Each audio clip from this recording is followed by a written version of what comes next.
Hi, Dr. Enos. My name is Malaysia Davis, and my paper is going to be on the psychosocial functions of funerals. Since the beginning of time, no man has been exempt from death. All must experience it just as well as witnessing it from a personal standpoint. Luckily, in the psychosocial aspects of death and dying, chapter 9, psychosocial functions of funerals, it explains how society can, in fact, psychologically benefit from personal death experiences. Sociologically, funeral directors should understand that grievers may be in a mental state where it is hard to think rationally, which is why it's best to help steer those in a logical direction with care.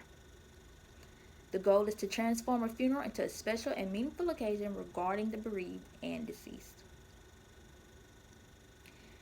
So, not only is a funeral meant for the deceased and respectively giving them a homegoing to celebrate their departure from life to afterlife, but also it is a celebration and occasion for the bereaved to start the beginning process of their grief process and understand that they have to separate themselves from this particular loved one physically as they remain in their heart.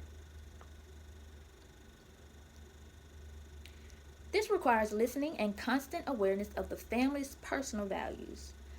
Always, as a funeral director, listen, listen, and listen. Allow the bereaved to take most of the control when arranging a funeral to allow them to personally deal with the reality of death. To accomplish such, adjustments towards the four basic funerary elements treatment of the body, burial container, funeral environment, and funeral procedures have all been applied with more of the bereaved family's input implemented within the entire process. These psychological gestures are to help the bereaved experience personal death more so as an age of enlightenment process, which encourages the goodness in human rationality than a simple morbid task. Funerals are now designed to help mourners cope with their loss through social opportunities and interactions such as allowing support from their community.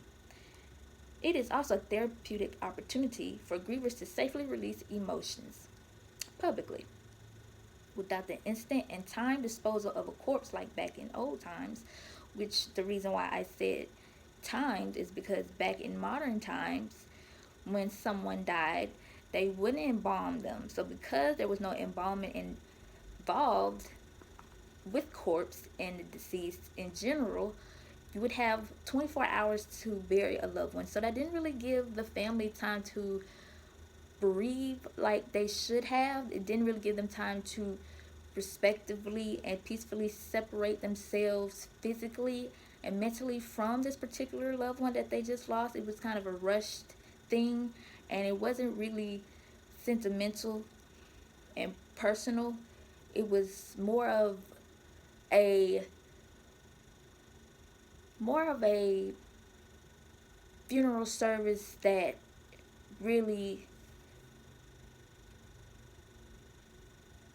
gave a spotlight towards the reality of death and the sad aspect behind it.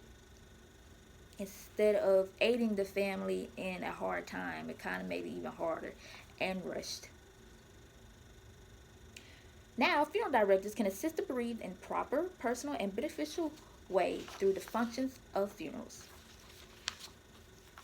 And now for my supportive commentary. Indeed, death can be a tough grief process for many of the bereaved. So, I can agree on how the functioning of funerals can be psychologically in depth. Many emotions can be involved. That's why funeral directors' care and the process of funerals are very important. I feel the age of enlightenment is indeed a great way to help with this subject.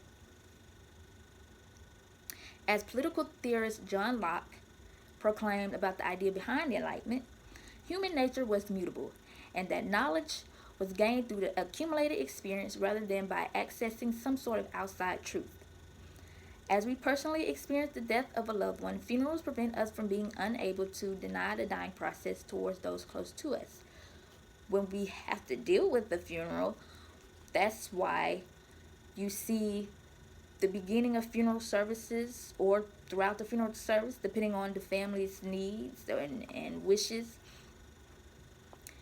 That's why you have a visual outlook, and you get to experience and witness your loved one laid out in front of you. And that is why I stated funerals don't allow you to have the opportunity to deny death, especially towards your loved one, because it's clear as day in front of you when you see your loved one in their casket. You're not able to deny that this is really reality, because you're witnessing it. It's true. This is surreal, and you have no other choice but to either accept it or not. But regardless, you understand that this is reality and this is really happening. So you can't deny it when the proof is right in front of you, in other words. It's a personal experience that one must go through to gain a rational knowledge of such process. Modern funerals would only show us the truth surrounding the end results of man's life, death. I agree that funerals aren't just a morbid task. However, it can be a challenge for many to think otherwise during a crisis. As funeral directors, it is our job to assist those with the acceptance of rational thinking towards death, as well as behavior steering from such thoughts. So, as funeral directors, if we're able to assist the bereaved mentally, that can also allow them to physically be able to react in a rational manner, due to the fact that, again, they now have a rational way of thinking. And again, your actions all begin with the thought. So that is the goal, one of the goals, should I say, for a funeral director, to be able to help the bereaved think rationally, which will then lead to rational actions and manners, which is what we want in this tough time. I'm glad we no longer must deal with the intense and emotionally unsupportive funeral functions from modern days. Now, funerary elements are designed around the bereaved's wishes. A personalized coffin, choice of memorial, cremation, or regular burial, the funeral home choice, as well as program arranging, are just a few important factors that can comfort grievers more than they know. So being able to have your input implemented deeply when it comes to a funeral arrangement is really healthy psychologically for the bereaved, because it gives them a sense of comfort when it comes to the reality of knowing that they're having to learn how to depart from this particular loved one. As long as they have a sense of say so when it comes to at least laying their loved one to rest for the final time, that gives them a sense of comfort, because it was personal and it meant a lot to them, and it's something that they will always remember and hold near and dear to them. In the long run, it can be very effective and, again, very therapeutic, and can also help to rationally think, which again is one of the goals as a funeral director, to assist those in order to think as such, in order to have a manner as such. So now they have the choice of coffins. They don't have to have the regular old coffins for modern days where it was built just to fit a corpse. They have caskets that are personalized, whether you're in the army or just different colors or anything that'll fit the particular personality or persona of the deceased. You no longer have 24 hours to bury a loved one unless you choose. That is why embalming is now implemented for the lasting effect of the corpse, so you won't have to bury them so fast, and you can have a slower paced departure timing, and time to really accept the fact of what reality is now going to be. You also have the choice of embalming. You have the choice of cremation. You have the choice of having a memorial, just to have a mental satisfaction of a final ceremony whether the body's there or not. Just mentally having a stabilized, comforting memory, which is what memorials normally are are pretty much centered around. Just having that is a comforting thing. So it's all about comforting the bereaved during their hard times and allowing them again to personally put their input in these certain functions is very, very, very important, because at the end of the day, it is necessarily more so the bereaved family's funeral to direct and not yours as a funeral director. We are just here to aid and guide and be able to be there to help them think rationally, because they can end up making a mistake once they finally come back to reality, and they may regret. So it's our job to assist but not take over, because if we take over, that also doesn't allow them to be able to experience this process and learn how to cope with it in a civilized manner if we intervene. The personalized arrangement really can aid in a healthy psychological path for grievers. Again, it is a special occasion not only for the deceased, but for the bereaved as well. Not only have I personally experienced it, but I witnessed proof of this within the few years that I've been working in the funeral profession. I've seen many families come into the funeral mad and hurt, but eventually leave with a cheery attitude because my funeral home allowed the family to take the lead in arrangements as we followed behind and perfected it. However, we couldn't accomplish this if it wasn't for our knowledge that we gained from listening to the family and understanding their values. Again, listening and understanding, trying to get a more in-depth and a more insight regarding that particular loved one that they lost in order to really personalize and perfect their funeral for that particular loved one is key to do as a funeral director. I also agree that publicly displaying emotions can assist the bereaved. Not only can a funeral director be there to assist in critical times, but comfort from society can give a sense of comfort as well. It shows the bereaved that they are not alone as they transition back into society. A lot of people who lose a loved one, for example, a woman who has lost a spouse, her husband, she has to go from being this particular man's wife to now having to go back into society with a new title, and that's being a widow. So just to know that society is here with open arms and is there for you as you take that leap is very comforting. Funeral services are a great way to start this transition. I've seen family members fall out or break down at funerals, and love and sincerity from other mourners would swarm towards the griever without hesitation. Not only does funeral services introduce grievers to a therapeutic experience, but also for the mourners.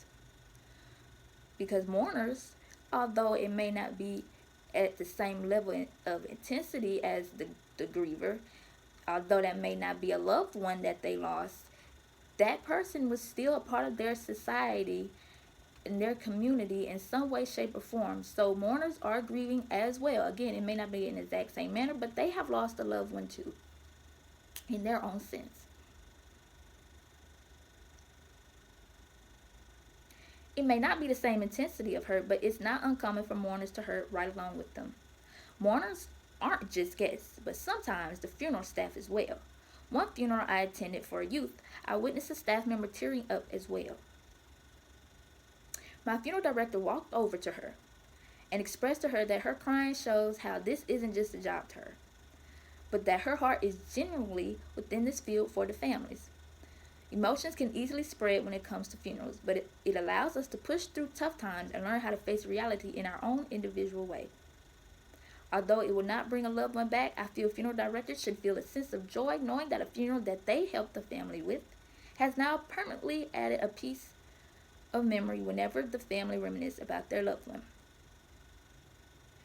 A funeral is something that bereaved families never forget, so it is your job to make sure that it is beyond great with a majority of their input put in it. And it is important to understand that this is going to happen one time. This is a function and a service that happens once per person, but it is memorable and very everlasting. Although you must be emotionally strong for the bereaved, I do believe you should truly have sincerity while working in this field. Being sincere when aiding those through their hardest time in life should be the number one goal. Show your sincerity through your work more than anything. Help fill a void within families' heart no matter how they approach you. So a lot of families may approach you because of hurt from, of course, their loved one dying, but also it may be a fear because there's been a lot of bad stories out there that have surfaced amongst the internet and everywhere else worldwide, that it's been a lot of negative stories behind funeral homes and the doings of funeral directors. So we have a very negative look when it comes to society. So again, not only are these bereaved people mad at the fact that they are having to deal with separating from a loved one, but also they are probably also angry because they don't want anything bad to happen to their loved one, and they're giving their loved one to you and entrusting you with this special person of theirs in a very rough time. So it's very important to have sincerity and understand that the way that they come about you is nothing personal. It's just, it's a very hard time right now. Guide them with strong psychological practices with assistance through the functions of their loved ones' funerals. Thank you. Again, that was my paper on psychosocial functions of funeral service.